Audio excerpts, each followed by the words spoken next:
Excel news में आप सभी का स्वागत है। मैं हूं रितेश गुप्ता। दर्शकों, जैसे कि हम सब जानते हैं कि यूटी की लेजिस्लेटिव असेंबली के जो है पहला सेशन जो है 4 नवंबर को लगने जा रहा है और काफ़ी इंटरेस्टिंग जो है ये सेशन होगा।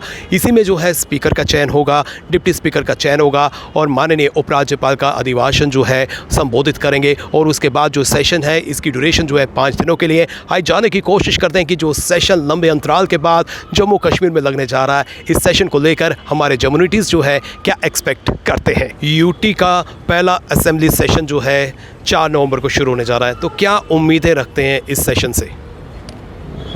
ऐसा है कि this session which is taking place after such a long time, अगर ऐसा कहा जाए कि 2014 के बाद इलेक्शन हुए और 10 साल बाद इलेक्शन हुए, very interesting, it will be very interesting और बड़ा चैलेंजिंग है because the verdict of the elections is known to people, बड़ा रीजन वाइज पोलराइज्ड और इस तरीके का वर्डिक्ट है।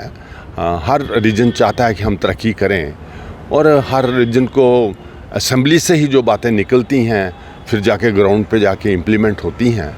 तो सबसे पहले चैलेंजिंग टास्क ये है कि हम लोग गवर्नर साहब के, एलजी साहब की एड्रेस को सुनेंगे कि गवर्नमेंट उनको क्या ब्रीफ करती है, फिर वो क्या एड्रेस देते हैं और क्या जो गवर्नमेंट ने उनको बातें कहीं, एलजी साहब ने वही बातें अपनी एड्रेस के दौरान कहीं या कुछ उन्होंने एडिशन में कोई बात कही। ये it's very interesting. Anything to predict is very difficult but it's very interesting session और इसमें एलजी साहब का जो एड्रेस है वो बड़ा दिलचस्प होगा और उससे पता चलेगा कि आने वाले दिनों में गवर्नमेंट किस तरीके से अपना रास्ता अख्तियार करेगी और किस ढंग से अपोजिशन को वो साथ में लेकर अपने साथ वो पूरी गवर्नमेंट को चलाएगी। स्पीकर और डिप्टी स्पीकर का जो इलेक्शन होना है वो भी एक बहुत बड़ा चैलेंज है कि किस ढंग से गवर्नमेंट रवायत को वो तरजीह देती है कि हमारे डिप्टी स्पीकर, जैसा मीडिया में कहा गया है कि वो डिप्टी स्पीकर जो हैं वो अपोजिशन से रखेंगे और एक्चुअली ग्राउंड पे वहाँ पे फ्लोर ऑफ द हाउस पे क्या होता है। देखें, ये पहला सेशन है, बड़ा लंबा दौर चला है गवर्नर रूल का। उसके बाद उम्मीदें बहुत ज़्यादा हैं और ख़ास तौर पर जिनकी सरकार बनी है इन्होंने बहुत बड़े बड़े वायदे किए हैं।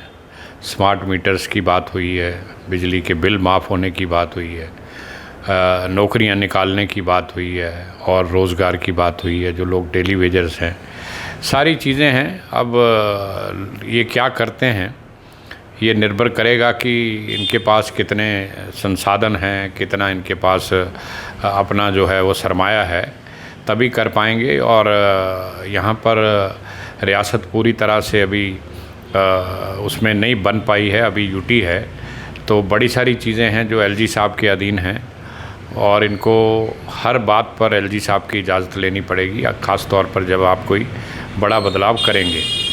तो अब वो कितना उनका रुख क्या रहेगा, मैं समझता हूँ कि ऐसे समय में नई सरकार के एहलकारों को, जो भी मुख्यमंत्री हैं या बाकी जो लोग हैं, उनको एक समन्वय के साथ, एक कोऑर्डिनेशन के साथ एलजी साहब के साथ काम करना पड़ेगा ताकि लोगों को सफ़र ना करना पड़े।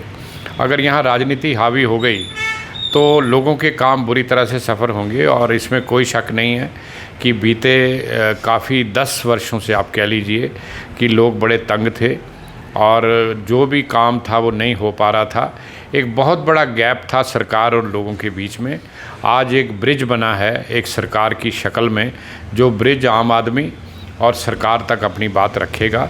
तो मैं उम्मीद करता हूं कि ये लोग समझदारी से काम लेंगे और जो भी मुद्दे हैं उनको लोगों के लिए, लोगों की हित के लिए उसको जल्द से जल्द उसको पूरा करेंगे। तो जिस तरह से असेंबली का पहला सेशन, यूटी का पहला सेशन जो है 4 नवंबर को शुरू होने जा रहा है, 5 दिनों के लिए सेशन होगा, किस नज़रिए से देखती हैं और क्या उम्मीदें रखती हैं?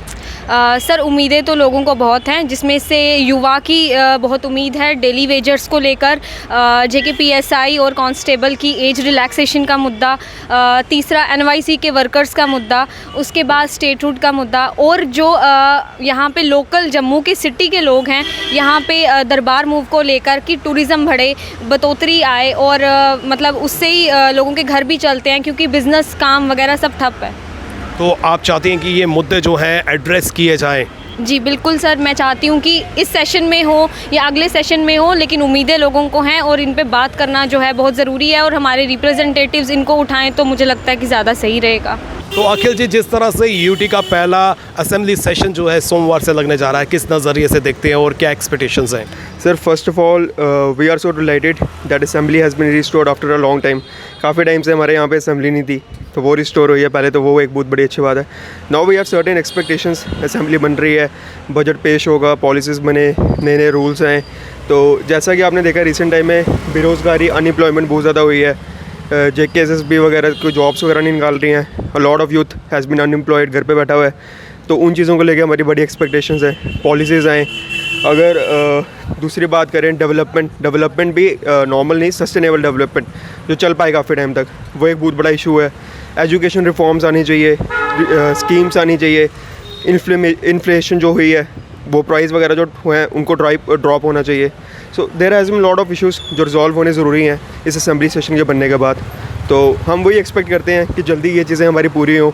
एज अ कॉमन मैन हमारी सारों की एक्सपेक्टेशन है। ये सत्र जो है 5 दिनों के लिए है और लोगों को काफ़ी उम्मीदें हैं इस सत्र से। लंबे अंतराल के बाद जो है जम्मू कश्मीर में पॉपुलर गवर्नमेंट बनी है और पॉपुलर गवर्नमेंट जो है लोगों की उम्मीदों पर खरा उतरे, ये लोग एक्सपेक्ट कर रहे हैं। और जिस तरह से पहला सत्र जो है 4 नवंबर को शुरू होने जा रहा है और लोग उम्मीद करते हैं कि अब नए नए बिल जो है वो इंट्रोड्यूस किए जाएंगे और जो वादे नेशनल कॉन्फ्रेंस ने किए थे उन वादों को अमली जामा जो है वो पहनाया जाएगा। फिलहाल नितिन कनोत्रा और मुझे यानी कि रितेश गुप्ता को दीजिए इजाज़त और आप देखते रहें एक्सेलशियर न्यूज़।